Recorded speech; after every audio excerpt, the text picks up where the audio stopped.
आज के समय में इंसान की वैदिक दिनचर्या इतनी खराब हो चुकी है जिसके कारण वह अनजाने में वे काम करता रहता है जो कहीं ना कहीं उसकी लंबी उम्र को धीरे धीरे कम करता रहता है।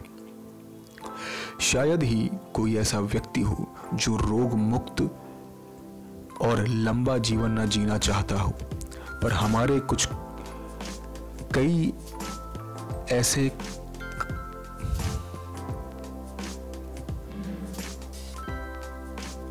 कुछ कई या यूं कह लें उनका खान पान, उनका रहन सहन हमारे वैदिक शास्त्रों में के अनुसार बिल्कुल गलत बताए गए हैं,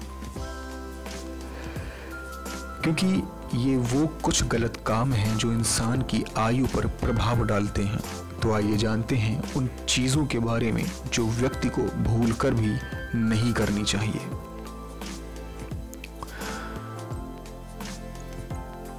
महाभारत के अनुसार जो लोग धर्म के उसूलों का उल्लंघन करते हैं तथा धार्मिक मर्यादाओं की निंदा करते हैं, ऐसे लोगों की आयु कम होती जाती है।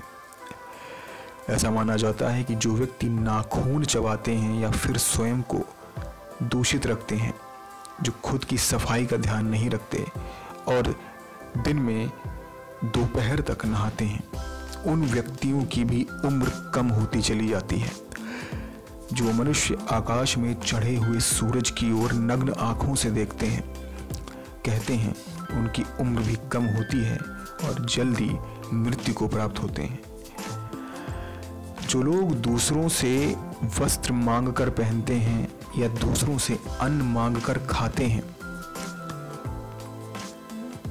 कहते हैं कि उन लोगों की उम्र धीमे धीमे कम होती जाती है, भले ही उनकी कुंडली में दीर्घ आयु ही क्यों ना लिखी हो, पर इन कामों को करने से उनकी आयु कम होती जाती है।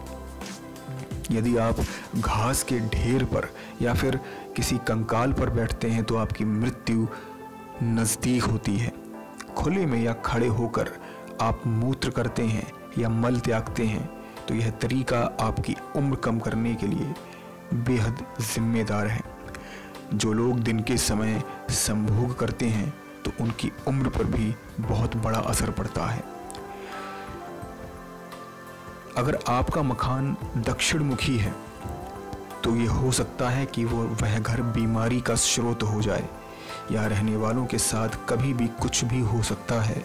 रोग और चिंता के कारण घर के सदस्यों की धीरे धीरे आयु कम होती जाती है, जो कि एक बेहद चिंताजनक बात है।